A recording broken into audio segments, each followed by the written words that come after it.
What's that smell? What's that smell that I'm hearing?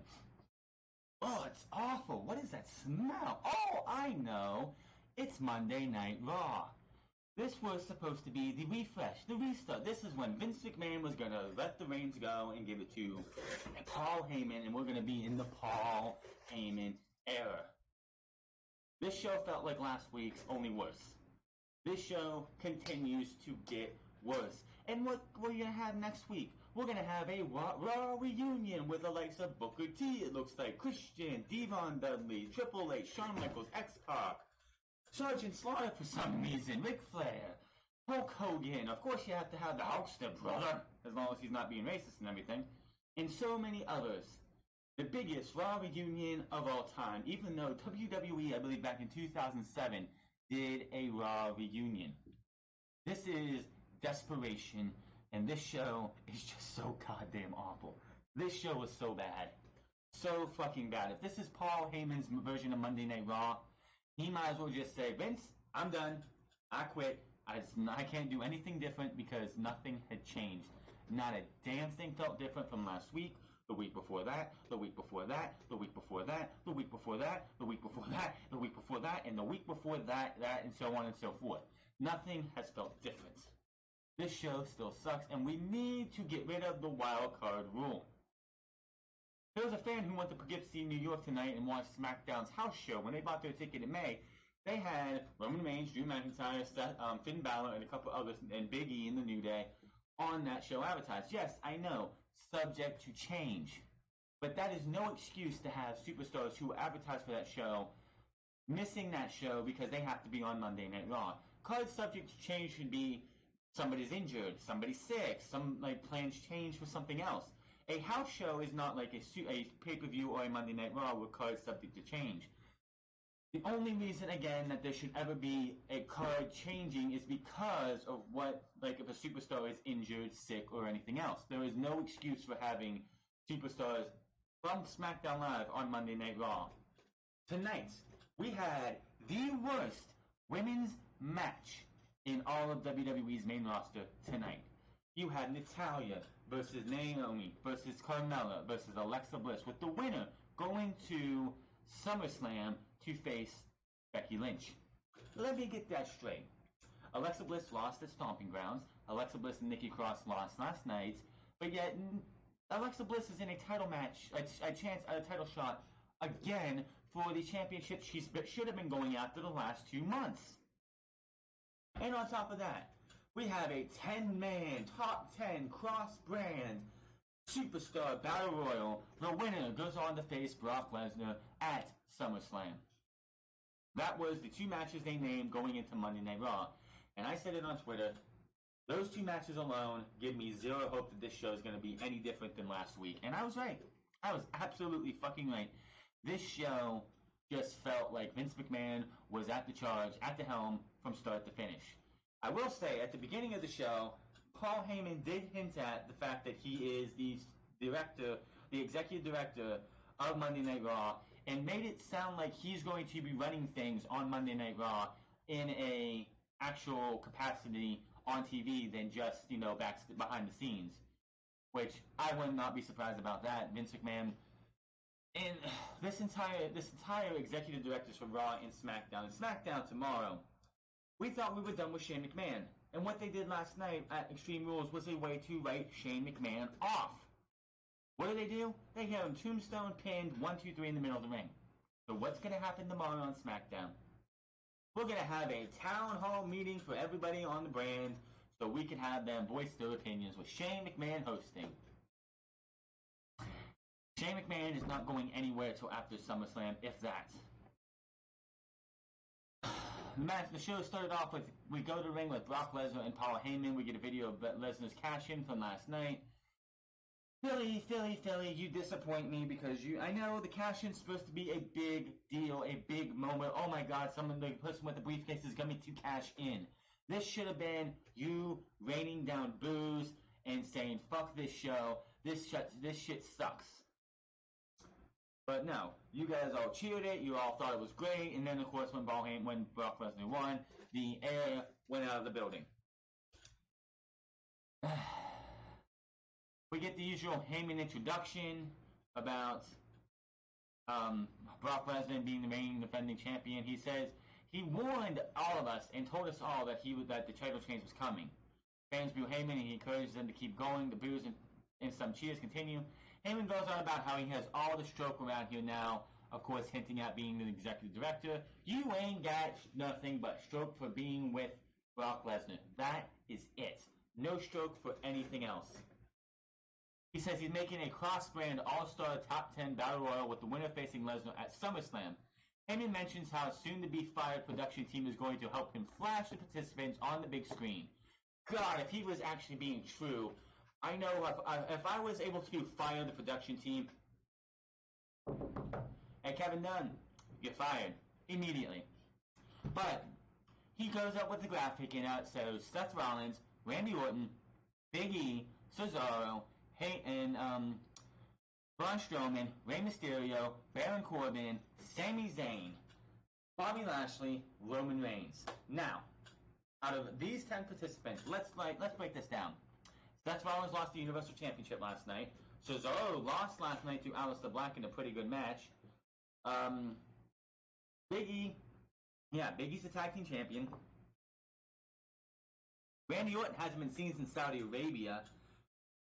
Braun Strowman, of course, yes, he won the last man standing match. Rey Mysterio lost in less than 60 seconds last week on Monday Night Raw. Baron Corbin lost his mixed tag team match last night. Sami Zayn has been winless since he's had one win with, I believe, Kevin Owens at Stomping Grounds. Bobby Lashley lost last night, and Roman Reigns, of course, won with The Undertaker, but The Undertaker got the pin. Out of all of these superstars, only Big E, Roman Reigns, and Braun Strowman were not losers over the last last week, and minus, of course, Randy Orton. But it's like those are the guys. That's it. Braun Strowman, Braun Strowman, Big E, and Roman Reigns. Everyone else had no business being in this match. He goes back to claiming President Lesnar and says everyone else in this universe are Brock's bitches and throws down the mic. As they were leaving, Ricochet's goes off, and I so wish they would get rid of that. As he comes to the ring, and he's in action, I'm like, who's he going up against? We come back, and Robert Roode, and the Revival are in the ring. We're having ourselves another 2 out of 3 fall 6-man tag match. Why? I just don't get it. Why are we having these 2 out of 3 falls matches? Look at SmackDown Live. Why has SmackDown Live felt better than Monday Night Raw, other than the fact that it's not 3 hours?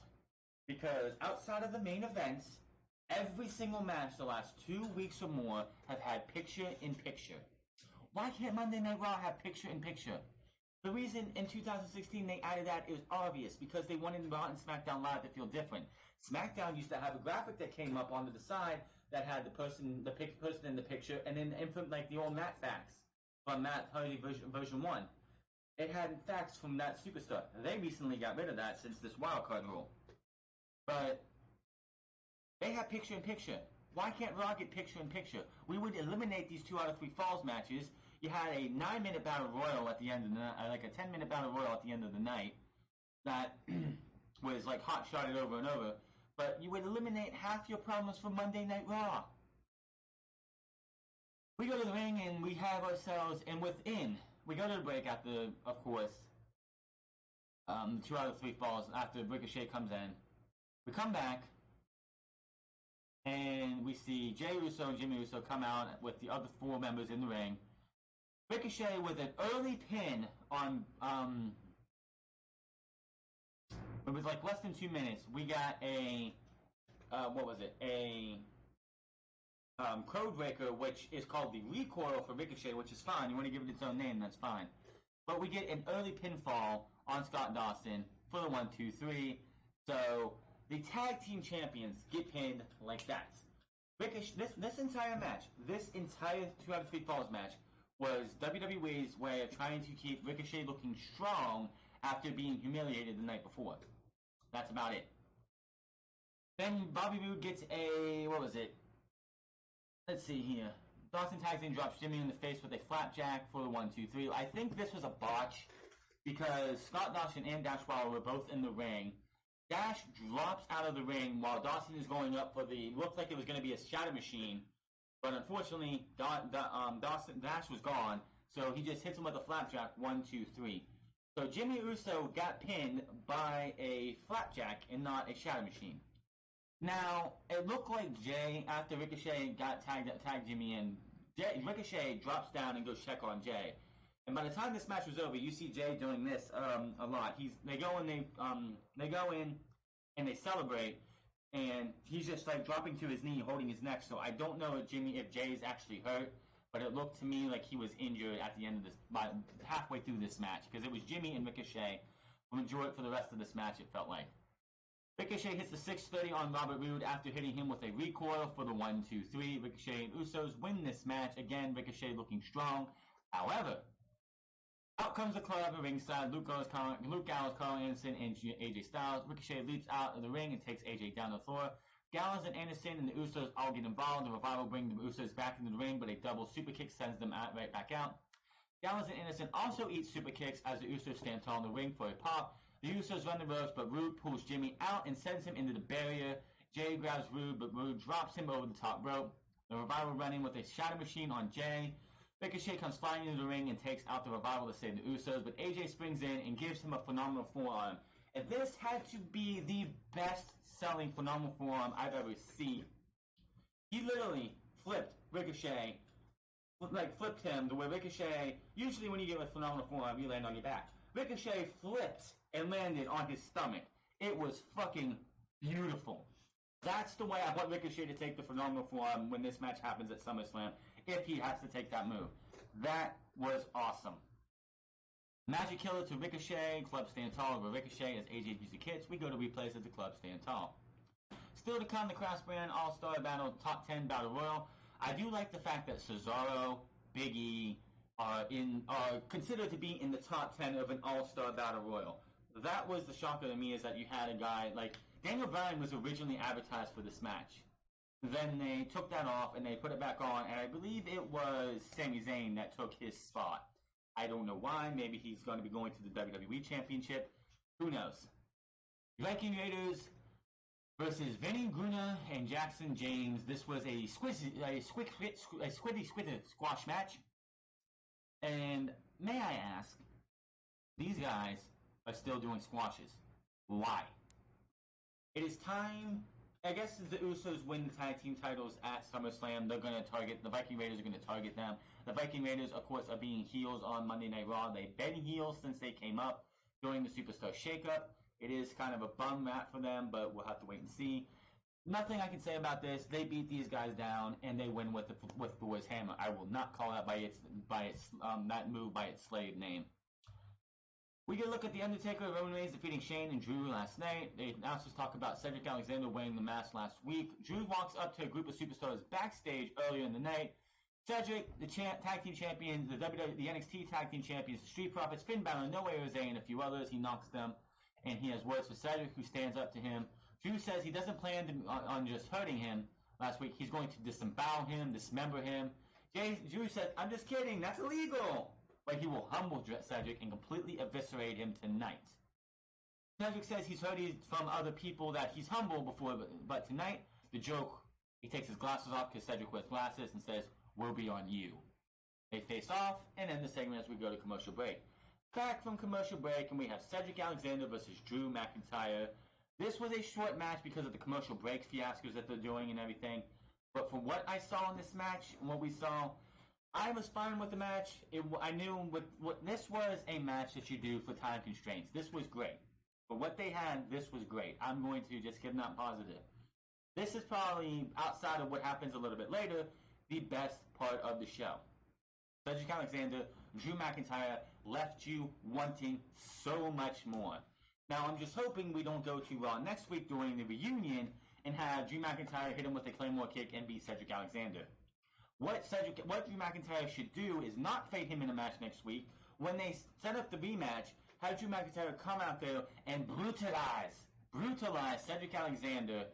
Hit him with, it's not a match. It's never a match. The match never gets started. He gets Claymore, and that's it. Drew McIntyre walks away, and we set up for a match at SummerSlam between Cedric Alexander and Drew McIntyre.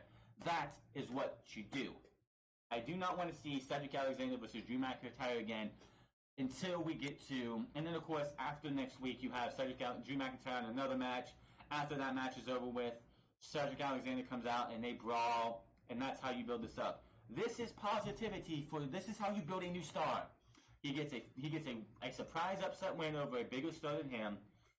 This bigger star who is a heel comes out the next week when they're supposed to have a rematch and brutalizes the hell out of the guy that he's going up against. And then the next week, Drew McIntyre, the heel, would be in a match, and then after that, heel dominates whoever they're facing. The babyface comes out, and they battle, and they brawl. Maybe a pull-apart brawl, which will be what they do. And then on the go-home show to SummerSlam, you have a contract signing for a stipulation match between Cedric Alexander and Drew McIntyre, and then you go to SummerSlam, and that's where you see them wrestle next. I do not want to see another match next week where Drew just beats him and we get 50-50 booking. You are doing so good right now, don't fuck it up next week. Cedric Alexander wins this with an inverted Alabama Slam. Looked like Drew was going to go with an inverted Alabama Slam, but Cedric pops up, turns it into a roll-up, and wins with a 1-2-3. He retreats immediately. Ref runs out and raises his arm. Cedric is shocked. Drew can't believe it. Cole calls it a huge upset and the biggest win of Cedric's career, which it kind of is. On Monday Night Raw, his biggest win of his career is, of course, WrestleMania's pre-show last year, beating Mustafa Ali for the Cruiserweight Championship. So I'm hoping that's what we get next week, is the brutalization of a brutal beatdown on Cedric Alexander. The week after that, Cedric comes out and retaliates, and then on the last one, we get a contract signing for some kind of like hardcore match or steel cage match or something. I know that's highly doubtful, but that's what I would go with.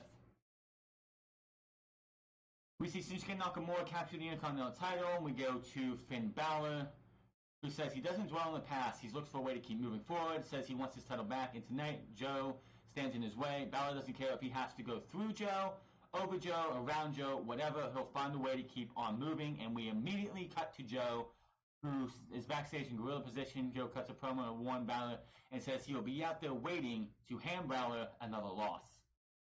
Go to commercial break, we come back, and this match was absolutely short. Bell rings, they take a lockup, Joe takes it to the corner, and referee counts Joe with a quick shot. They lock up and tangle now, trading holds. Joe takes Balor down by his wrist. Balor comes back and keeps Joe grounded. Joe tries to slam Balor, but counters and takes Joe back down. Chop from Joe. Balor goes to the headlock and once again counters Joe for a takedown. Balor looks to counter, but Joe immediately turns it into a quick pin for the 1-2-3. What the hell? After the match, Joe immediately goes after Balor, goes to work on him. Joe with the clutch and another takedown. Balor fights back and hits a dropkick and a sling blade. Balor goes on and climbs to the top for a coup de grace, but Balor stands tall. Balor stands tall, plays the music with his music, but all of a sudden, it's like something was going on with Balor's music. The music just changes and just starts bugging and everything and going down. Lights go completely out. Michael Cole did mention later on commentary that he thought the lights went out because New York City did have parts of New York this past weekend had blackouts. So they thought that was what would happen, which honestly for me would have been fucking hilarious if they were in if the Nassau Coliseum went completely dark and it was stuck like that for the rest of the show. I would have found it funny. We can't see anything. Lights start flashing, and we see Colin Graves agreeing. Lights start flashing. We see The Fiend, Bray Wyatt, wearing his mask in the middle of the ring. He's holding Balor in the Sister Abigail position.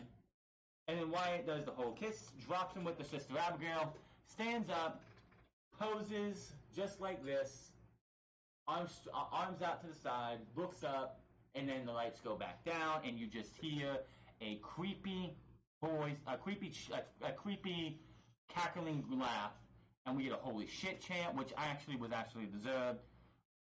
Boom, that's that. It has come out that Finn Balor is asking time away from WWE. This could be his send-off going for a while, so we're going to have Finn Balor probably lose to Like, not Finn Balor the Demon, Finn Balor the Man. The Demon should be at WrestleMania or Survivor Series, whatever. If they want to do SummerSlam, that's fine. But here's the thing. Bray Wyatt does not lose. Bray Wyatt needs to win. From here to WrestleMania, Bray Wyatt does not lose. The only person on main roster TV right now who hasn't really suffered an actual loss is Kofi fucking Kingston. If you think about it, Kofi is the only guy, outside of a pinfall in a 2 out of 3 falls match, Kofi hasn't suffered a pinfall since WrestleMania. Hell, I think it's been since Fastlane? No, I'm sorry, no. No, since WrestleMania, Kofi hasn't suffered a pinfall loss. Since WrestleMania, he hasn't pinned, hasn't tapped, none of that. So, that is that. Bray Wyatt needs to be somebody that you protect. You need to get this character over. If he loses to Finn Balor, which I don't think he is, because if Finn Balor is going to be taking time away, this is what you do. Fiend goes out there, takes out Finn Balor, because Finn Balor, the man, because he feels, oh, this is all smoke and mirrors, and I can beat this guy because I've beaten him before. And Bray Wyatt as the Fiend, which I wonder if he can actually wrestle in that mask. That mask doesn't really look like something you're going to be able to wrestle in, because it looks like it's going to be something that might be too uncomfortable. But we'll have to wait and see. This guy, and here's another thing. Bray doesn't wrestle till SummerSlam. Period. Not next week, not 2 weeks from now, not on the go-home show, nothing. Bray Wyatt does not make his in-ring wrestling day return till SummerSlam against Finn Balor in a match that goes at least 10, 15 minutes if you want. If they want to make it a short match, I don't care. Finn Balor, Bray Wyatt at SummerSlam. If it's the Demon, it's the Demon. If it's not, it's not. Some more 24/7 title stuff that I'm not going over because, Drake Maverick, R-Truth don't give a shit. Street Profits are backstage watching the Drake segment. They talk about tonight's Women's Fatal 4-Way. Angela Dawkins apparently still has a crush on Nikki Cross. Hey, Dawkins, she's married. If you want to get with Nikki Cross, you might want to talk to Killian Dane. I think he might have some words for you. He picks Alexa Bliss to win the match. They still talk about tonight's Battle Royal and pick Iggy and Seth Rollins to win. I don't care. Get these guys. These guys are just hype men right now. I don't know why. I don't so care. Get these guys in the fucking ring. Have them wrestle. And give me matches on Monday Night Raw or on pay-per-view. I don't want to see them just be hype men. This is so bad. I like the Street Profits in NXT. I'm not liking them on Monday Night Raw. We go to commercial break, or we go to the ring. We didn't go to commercial. We go to the ring, and Zack Ryder, who is from Long Island, New York, is in the ring. We see Mike Kanellis backstage in Gorilla. Maria comes up to him, and he's like, "What are you doing?" He says she's taking the match, but he reminds her she's pregnant. She says, even pregnant, she has a better chance at defending the honor because Mike is a loser. The music hits. Maria comes out for the match, but the referee stops her on the ramp. Mike comes out and tells her he's got this. Just watch. This match lasted he ducks a clothesline, Ref Ryder, 1, 2, 3, under a minute. Zack Ryder beats Mike Kanellis. This is Paul Heyman right here. This is officially been a Paul Heyman segment for the last 3 weeks. This is Paul Heyman's doing. Fuck this shit. Paul Heyman, go back to being with Brock Lesnar because this is not something I want to see. After the match, Maria looks on from the ramp and shakes her head. Ryder walks past her and he's like, I'm good. I didn't mean it. I'm good. Maria says Mike should have let her wrestle. Says the unborn child, no, her unborn child had a better chance at winning that than Mike. Walks off and was still doing this. We're going to go down the Who's the Father? I want to just rip my hair out because this is so bad.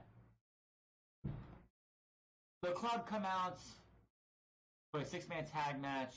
Who's it gonna be but the Lucha House Party? Lince Dorado, Kalisto, and Gran Metalik. I really didn't care for this match. I like the club. I think they're awesome and everything when they're done right. This was nothing for me. Calf Crusher in the middle of the ring as the fans boo. On Kalisto, he taps out. This club win. I really don't care. After the bell, AJ keeps the submission knocked in. Oh yeah, by the way, I forgot. During this match, at the beginning, before we get to a commercial break, it's a 6-man tag match. It is a normal 6-man tag match. Ricochet, who got beat up and owned by the club early in the night, comes out, yanks AJ Styles off of the ring, starts beating on him. The Lucha House Party distract, take care of Carl Anderson and Luke Gallows while he's fighting AJ Styles, and the referee doesn't call for the DQ. I gave my review for Fight for the Fallen yesterday with my double review. I gave grief to AEW for doing the same thing in SCU versus the Lucha Bros. You can't. If it's a normal match like this, you cannot just say, well, we're gonna let this thing settle down and we'll come back and have the match restart. No. This was a DQ. The club win by DQ. I am tired of them coming up with reasons to have a commercial break with no fucking wrestling. Put picture in picture on this fucking show. It works wonders for SmackDown. It would work wonders here, and things would not look as bad. Yes, they wanted to give Ricochet his heat. You could have did it after the match. You have Ricochet come down after that. You have two other members of the Lucha House Party. If you want to do all three members, fine.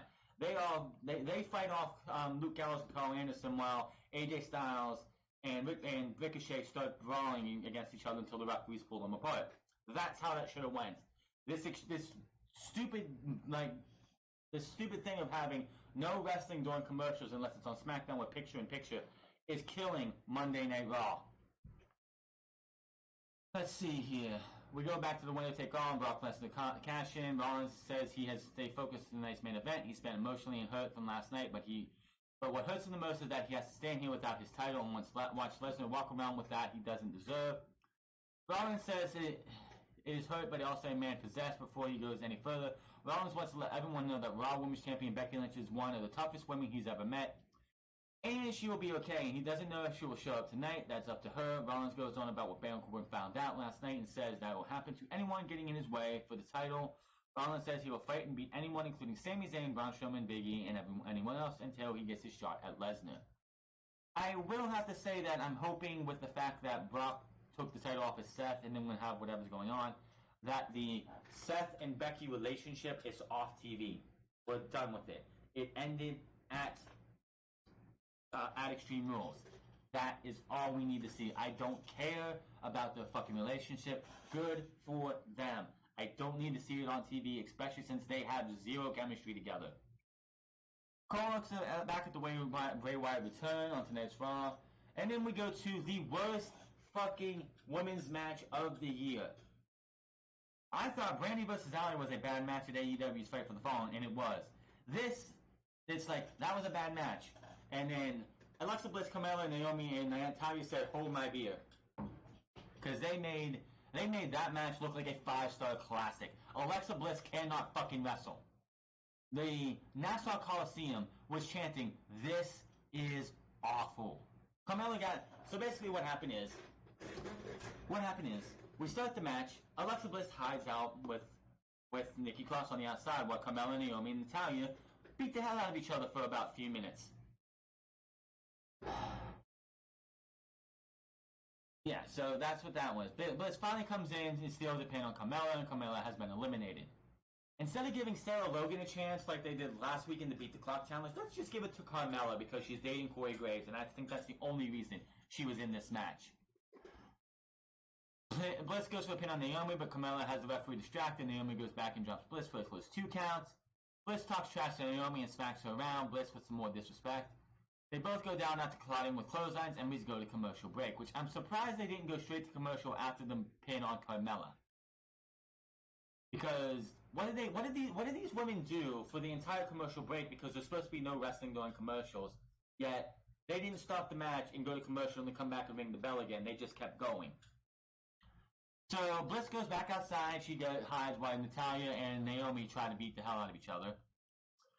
Natalya had Naomi in a surfboard stretch laying on the mat.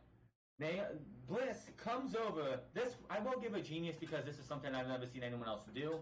She came over and laid on Natalya trying to get the pinfall. She kicks out. Bliss bails from the ring. Natalya is staring daggers at Alexa Bliss. And instead of going for Alexa Bliss, she just goes back on Naomi. I'm like, really? The match was terrible. This match was boring. We had "you suck" chants. We had "this is awful." This, like, the fans let you know that they could not stand this match. Because you actually had, after, I believe it was, Naomi got eliminated. We go back to break. We come back, and Nikki Cross grabs the mic and gets pissed and is like, "Unless you start being nice to my fan," she goes nuts, yelling at everyone to shut up while wanting them to chant for her friend at the same time, which is kind of impossible to do, Nikki. Bliss laughs. Bliss returns to the ring and goes back out with Natalya, and we get a huge "you suck" chance aimed at Alexa Bliss. And Alexa Bliss ends up tapping out to the sharpshooter after a discus clothesline was meant for Alexa Bliss's hit on Nikki Cross. Back in the ring, sharpshooter, tap out, and Natalya is going to SummerSlam. Just like in the main event, anyone but Roman, anybody but Alexa Bliss. After the match, Natalya stands tall as the music hits. Liv stands at ringside. She was at ringside at the entire match. No involvement or anything. Nodding for a show of respect, we go to replays and Charlotte Caruso enters the ring and congratulates Natalya. Natalya says, first off, Bliss sucks. She congratulates Natalya. She talks about how she can change, how much can change in 1 year, and now she's headed back to Canada to face Lynch in a dream come true. Lynch takes the mic at ringside and says Natalya's friend has something to say. Correction, the man has something to say. Fans chant for Becky and she enters the ring. The man has selling the match with Extreme Rules. Lynch says she's hurting, but she doesn't care because she came to fight. She always here to fight, and nothing makes her happier than fighting. Becky says it's time to drop the smile and tell Natalya what's up. She likes Natalya, but she's bringing the fight and will wipe the floor with her in her home country if she doesn't step up. Lynch says Natalya's career really needed something. It is her, Becky Lynch. Lynch says she does a lot better in love and fighting than she does in love. Natalya says, well, you must not be a very good lover then, bitch. Fans pop and they stand face to face. In the ring, Natalya says Becky has a war if she wants one. Natalya goes off about yanking the greasy red mop off her head, pulling the horseshoe out of her ass, and beating the hell out of her. They face off, have words, and Natalya's music hits, as that is that. Back from break, we have Miz TV with special guest Dolph Ziggler. We thought Dolph Ziggler was done. No. Dolph Ziggler's going to be feuding with The Miz. Again. Ziggler says Miz has become everything he used to hate.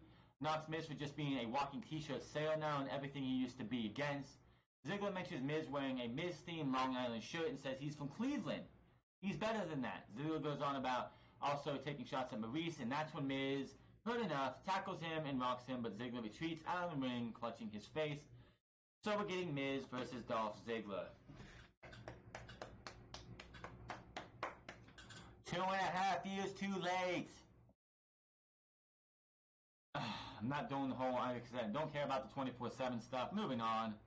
Cole uses a video package of Roman Reigns' big week. Yeah, because I really care.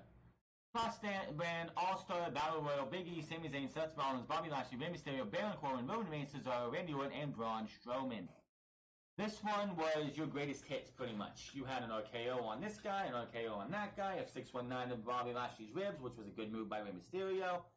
You had Superman punches, you had pretty much everyone doing everything they could. You had stomps, you had everything going in this one. The Final Four came down, well, it was Final Five, really.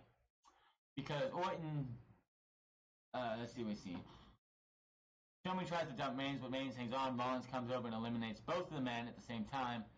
Orton was on the outside. You had Baron Corbin, Seth Rollins, Roman Reigns, and Braun Strowman in the middle of the ring because Randy Orton got, I think, hit with the Superman punch, and he rolled out of the ring. So I was like, oh great, we're going to have Randy Orton win. But no. Baron Corbin got eliminated after he got the living fuck beat out of him by Braun Strowman, Roman Reigns, and Seth Rollins. Then we had, again, Seth Rollins eliminate both Roman Reigns and Braun Strowman. Randy Orton comes back in, tries to eliminate Rollins. This leads to getting Rollins tossing Orton over the top rope to get the win after a stomp, after he blocks an RKO, and then a big stomp for the win. After the match, he stands tall and celebrates as his music hits. Lesnar looks on from the stage and laughs to Heyman. Rollins looks up at the stage. Heyman takes the mic and says, "That's not how you introduce the winner of the cross-brand battle royal." He introduces Rollins as the winner and the new #1 contender, calling him the man who now gets to go to SummerSlam to get beaten, victimized, and conquered. Rollins takes the mic and tells Heyman to shut the hell up for once in his life. Rollins says Heyman needs to step aside because he is talking directly to Lesnar. Rollins says he told Lesnar that he is a man possessed, that he will fight anyone until he gets the fight with Lesnar and beat him. Rollins promised SummerSlam will look a lot like WrestleMania 35 when he stomps Lesnar's head into the mat and stands over him. As the new Universal Champion, Rollins smiles up at Lesnar and the stare-down continues as if he's a kid. We go to replays. Heyman looks to head to the ring as Rollins keeps talking trash. Lesnar starts marching with him in a steel chair because he had a steel chair to watch the match. And Rollins waits to fight, calling Lesnar a coward and telling him to bring it. Lesnar stops and hits the apron with the chair and backs off as Raw goes off the air. This show sucked. Outside of Bray Wyatt's return, Cedric Alexander versus Drew McIntyre for what it was, this show was terrible. Making the wild card rule has to go. This is a refresh. This was the same steaming pile of shit we have had from Monday Night Raw in the last 3 fucking years. This show just continues to get worse and worse and worse and worse and worse. This show is terrible. But hit that subscribe button, comment down below, like or dislike this video, find me on Twitch and Twitter at The France Club, and I will see you guys tomorrow for SmackDown Live as we see what Shane McMahon and Kevin Owens have up their sleeve for tomorrow. Until then, my name is The France, and I will see you guys later.